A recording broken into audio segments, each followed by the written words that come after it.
Big breaking చూస్తూ ఉన్నాము. మంత్రి కొండా సురేఖ మరో బాంబు పేల్చారు. నాగ చైతన్య డివోర్స్ కు 100% కారణం కేటీఆర్ అన్నారు.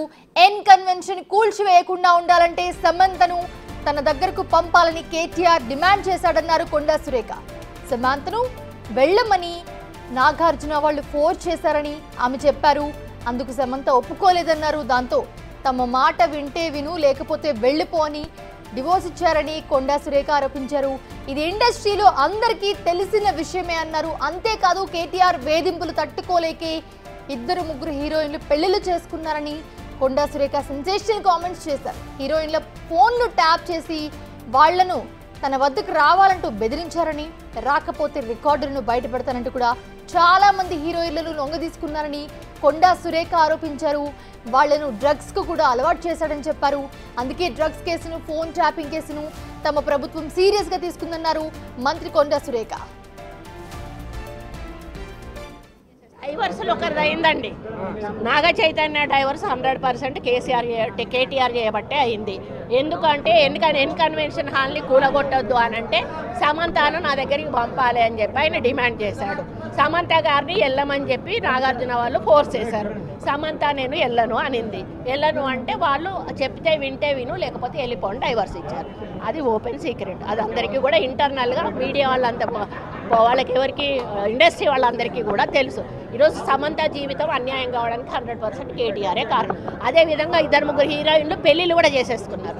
ఎందుకు అన్నట్టు ఈ డ్రగ్స్ కేసు రాగానే ఈరోజు మీకు తెలుసు రకుల్ ప్రీత్ సింగ్ ఆల్రెడీ బయట ఆమె పెళ్లి చేసేసుకుందా. ఇంకొకరిద్దరు హీరోయిన్స్ కూడా గబగబా పెళ్ళిళ్ళు చేసేసుకున్నారు. ఈ తలకాయ నొప్పి మాకేంద్ర బాబు, మేము ఇందులో ఇరుక్కుంటాము.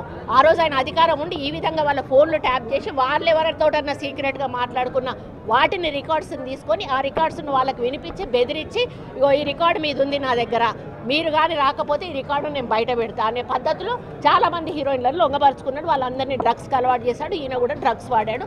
దానితోటే ఆ రోజు డ్రగ్స్ కేసు కానీ ఈరోజు ఫోన్ ట్యాపింగ్ కేసు కానీ చాలా సీరియస్గా మన ప్రభుత్వం తీసుకోవడం జరిగింది. డైవర్సులు ఒకరిది అయిందండి. నాగ చైతన్య డైవర్స్ 100% కేటీఆర్ చేయబట్టే అయింది. ఎందుకంటే ఎన్ కన్వెన్షన్ హాల్ని కూలగొట్టొద్దు అని అంటే సమంతను నా దగ్గరికి పంపాలి అని చెప్పి ఆయన డిమాండ్ చేశాడు. సమంత గారిని వెళ్ళమని చెప్పి నాగార్జున వాళ్ళు ఫోర్స్ చేశారు. సమంత నేను వెళ్ళను అనింది. వెళ్ళను అంటే వాళ్ళు చెప్తే వింటే విను లేకపోతే వెళ్ళిపోండి డైవర్స్ ఇచ్చారు. అది ఓపెన్ సీక్రెట్. అది అందరికీ కూడా ఇంటర్నల్గా మీడియా వాళ్ళంతా వాళ్ళకి ఎవరికి ఇండస్ట్రీ వాళ్ళందరికీ కూడా తెలుసు. ఈరోజు సమంత జీవితం అన్యాయం కావడానికి 100% కేటీఆరే కారణం. అదేవిధంగా 2-3 హీరోయిన్లు పెళ్ళిళ్ళు కూడా చేసేసుకున్నారు. ఎందుకు అన్నట్టు ఈ డ్రగ్స్ కేసు రాగానే ఈరోజు మీకు తెలుసు రకుల్ ప్రీత్ సింగ్ ఆల్రెడీ బయట ఆమె పెళ్లి చేసేసుకుందా. ఇంకొకరిద్దరు హీరోయిన్స్ కూడా గబగబా పెళ్ళిళ్ళు చేసేసుకున్నారు. ఈ తలకాయ నొప్పి మాకేంద్ర బాబు, మేము ఇందులో ఇరుక్కుంటాము. ఆ రోజు ఆయన అధికారం ఉండి ఈ విధంగా వాళ్ళ ఫోన్లు ట్యాప్ చేసి వాళ్ళు ఎవరితోటన్నా సీక్రెట్గా మాట్లాడుకున్న వాటిని రికార్డ్స్ని తీసుకొని ఆ రికార్డ్స్ను వాళ్ళకి వినిపించి బెదిరించి, ఇగో ఈ రికార్డు మీద ఉంది నా దగ్గర, మీరు కానీ రాకపోతే ఈ రికార్డు నేను బయట పెడతా అనే పద్ధతిలో చాలామంది హీరోయిన్లను లొంగపరుచుకున్నాడు. వాళ్ళందరినీ డ్రగ్స్కి అలవాటు చేశాడు. ఈయన కూడా డ్రగ్స్ వాడాడు. దానితోటే ఆ రోజు డ్రగ్స్ కేసు కానీ ఈరోజు ఫోన్ ట్యాపింగ్ కేసు కానీ చాలా సీరియస్గా మన ప్రభుత్వం